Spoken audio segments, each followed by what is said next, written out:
महागठबंधन सरकार में बड़ा अपॉइंटमेंट घोटाला चल रहा है। सरकार ने एक जो काला कानून लाया है, उस काला कानून का हम पुरजोर विरोध करते हैं। हमारी समस्या है और आज उनको तकलीफ होगा तो समझिए कि हमें तकलीफ हो रहा है, जीवन कुमार को तकलीफ हो रहा है। और ये घोटाला शिक्षकों के लिए काला कानून की तरह है, एक धोखा का फ्रेश कागज है।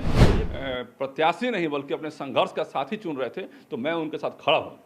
बिहार सरकार के खिलाफ तमाम जो शिक्षक अभ्यर्थी हैं उन्होंने मिजाज बना लिया है कि सड़क पर उतरना है। बहरहाल शिक्षकों की लड़ाई के लिए हाल के दिनों में कई नेताओं ने जो जोश है वो भरा था। बिहार में बिहार विधान परिषद के जो शिक्षक कोटे के चुनाव हुए वो संपन्न हुए और हमारे साथ गया निर्वाचन क्षेत्र से नवनियुक्त विधान पार्षद जीवन कुमार जी हैं। जीवन जी, लड़ाई की हुंकार आप लोगों ने भरी, क्या लगता है वो समय आ गया? जी, वो समय बिल्कुल आ गया है और जिन उद्देश्यों को लेकर हमें चुनाव जिताने का संकल्प लिया था शिक्षक समाज ने, तो निश्चित रूप से हमारी जिम्मेदारी बनती है कि मैं उन उद्देश्यों को लेकर आगे बढ़ूं। और हमारे चुनाव जीतने के तुरंत बाद सरकार ने एक जो काला कानून लाया है, उस काला कानून का हम पुरजोर विरोध करते हैं। वो शिक्षक समाज के लिए एक बड़ा काला कानून है। आप समझिए कैसे बता रहा हूँ कि आपने चुनाव के पहले वादा किए थे कि कोई बोला 10 लाख देंगे, कोई बोला 20 लाख देंगे, और चुनाव के पहले आपने बोला कि सारे जो शिक्षक पढ़ा रहे हैं उनको राजकर्मी का हम दर्जा देंगे।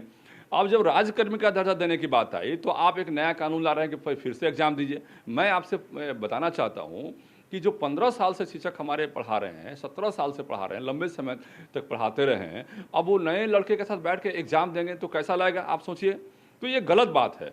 और सरकार ने कई बार, जब अब आई STT की बात आते हैं, STT बीटेट की बात आते हैं, स्टेट की बात आते हैं और सीटेट की बात आती है, तो वो लोग जो है पहले से एग्ज़ाम दिए और एग्ज़ाम देके ये मान चुके हैं कि हमारा नौकरी आएगा।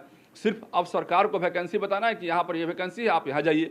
जब वो लोग पोस्टिंग का अपना इंतजार कर रहे हैं, और कई लोग तो ऐसा है उसी के आधार पर उनकी शादी हो गई। अब शादी हो गई तो मैंने तो एक आध जगह ऐसा भी सुना कि भाई परिवार वाले शादी पर ही प्रश्न उठा रहे हैं कि शादी तो गलत जगह हो गया मेरा, कह रहे थे कि नौकरी होगा। अब तो फिर सरकार नया एग्जाम लेना शुरू कर दिया है। तो मिला जुला की स्थिति बहुत गंभीर है। आप देखिएगा कि ये अपॉइंटमेंट घोटाला हुआ है। अपॉइंटमेंट घोटाला इसलिए मानते हैं कि जब आप शिक्षा विभाग ने रिजल्ट निकाल दिया परीक्षा के बाद और साथ साथ पीछे लिख दिया कि जितने हमारे वैकेंट सीट हैं उन सारे वैकेंट सीट को हम भर्ती करेंगे, उस पर भर्ती करेंगे। तो अब जब भर्ती करने की बारी आ रही है तो वहाँ कह रहे हैं फिर से एग्जाम लेंगे। तो एक तरह से ये कहा जा सकता है कि महागठबंधन सरकार में बड़ा अपॉइंटमेंट घोटाला चल रहा है और ये घोटाला शिक्षकों के लिए काला कानून की तरह है, एक धोखा का फ्रेश कागज है। ये गलत बात है। और जो शिक्षक समाज वहाँ पे बैठने के लिए तैयार हैं, जो अभ्यर्थी समाज मतलब आंदोलन करने के मूड में है, हम उनके साथ पूरी तरह रोड पर उतरने के लिए तैयार हैं, हम उनके खड़े रहेंगे। कल एक टीम भी थी जो शिक्षक अभ्यर्थियों की आपसे मिली, उनको आप लोगों ने आश्वासन दिया कि हम सड़क पर उतरेंगे। कितनी जल्दी ये तैयारी कर रहे हैं? देखिए, कई लोग हम लोगों से संपर्क साध रहे हैं कि हम लोग के सर समर्थन में आप आइए। हमने उनसे कह दिया है कि शिक्षकों के समर्थन में हम हमेशा आप देखिएगा हमें, और हमेशा हम रोड पर उतरने के लिए आपके साथ तैयार हैं, आपके साथ कदम से कदम मिलाकर संघर्ष करने के लिए तैयार हैं, क्योंकि आपकी समस्या हमारी समस्या है।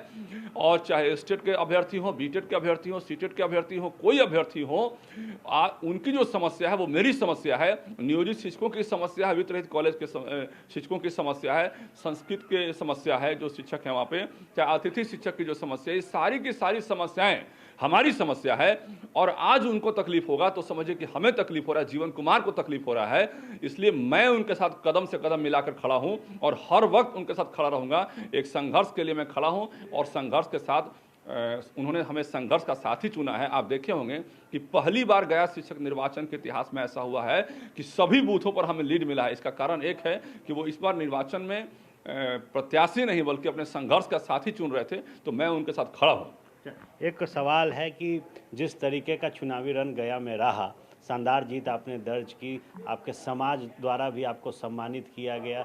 कल हमने देखा कि पूर्व डिप्टी सीएम थे तारकिशोर प्रसाद, वो भी पहुंचे थे। तो कैसे देखते हैं वैसे समाज के लिए इस उपलब्धि को? देखिए, आज ही बिहार इंडस्ट्री एसोसिएशन में भी पूर्व डिप्टी सीएम तारकिशोर भैया थे, सीता साहू माननीय मेयर जो यहाँ पे हैं पटना में, वो थी, और भी लोग थे। तो निश्चित रूप से समाज के लोग अभिनंदन करते हैं तो अच्छा लगता है, किसी को भी अच्छा लगता है तो खुशी होती है। जी। अच्छा, एक आखिरी सवाल लेंगे। जो समीकरण इस बार था, समीकरण को भी आपने तोड़ा। दूसरी चीज़, जो सिटिंग एमएलसी थे उनको आपने हराया। सरकार में जेडीयू है, राजद है, तो चुनौती दिखी थी? देखिए, मुझे तो कभी चुनौती दिखा नहीं, इसलिए नहीं दिखा कि वो लोग जो है, जो भी महागठबंधन के लोग थे, तो वो सारे के सारे लोग जो है मतलब कि रटी रटाई बातों को पब्लिक के सामने रख रहे थे और मैंने मुद्दों को समझा। उन लोगों ने काम नहीं किया। महागठबंधन के जो भी लोग थे काम के प्रति सेंसिटिव नहीं थे, उनके प्रत्याशी सेंसिटिव नहीं थे, तो इससे पब्लिक थोड़ा सा खुश नहीं थी। और हमने पब्लिक को बताया कि जब हम चुनाव में आएंगे तो हम आपका संघर्ष का साथी बने। आज मैं हूँ भी, आज मैं उनके साथ खड़ा हूँ, मैं उनके साथ सड़क पर उतरने के लिए खड़ा हूँ, मैं उनके आंदोलन में उनके साथ समर्थन करने के लिए खड़ा हूँ। तो मैंने पहले भी कहा है कि चुनाव जीतने के बाद ये मत समझिएगा कि जीवन कुमार जाके एयर कंडीशन से चुनाव आपका समर्थन करेगा। चुनाव जीतने के बाद जीवन कुमार आपके साथ धूप में खड़ा रहेगा और वहां से आपका समर्थन करेगा, आप भी जान लीजिए। तो ये बात से लोग खुश हुए और इस बात को स्वीकार किया कि जीवन कुमार जैसा हमको एक संघर्ष का साथी चाहिए, जो शिक्षकों के न्याय के लिए खड़ा हो। और आज तक जो अमानवीय व्यवहार किया गया है शिक्षकों के साथ, वो अमानवीय व्यवहार हमें दूर करने में हमारी मदद करे। देखिए, निश्चित तौर पर जो न्याय की गुहार इस वक्त शिक्षक अभ्यर्थी लगा रहे हैं, उस गुहार में अब सड़क पर धूप तले लड़ाई लड़ने की तैयारी में नवनिर्वाचित जो एमएलसी हैं जीवन कुमार, वो तैयार हैं। और जो सुख दुख की साथी चुनी है ना शिक्षकों ने, उनको मजबूती दिया जाएगा। आप बने रहे फर्स्ट बिहार के साथ। खबरों का सिलसिला यूं ही चलता रहेगा।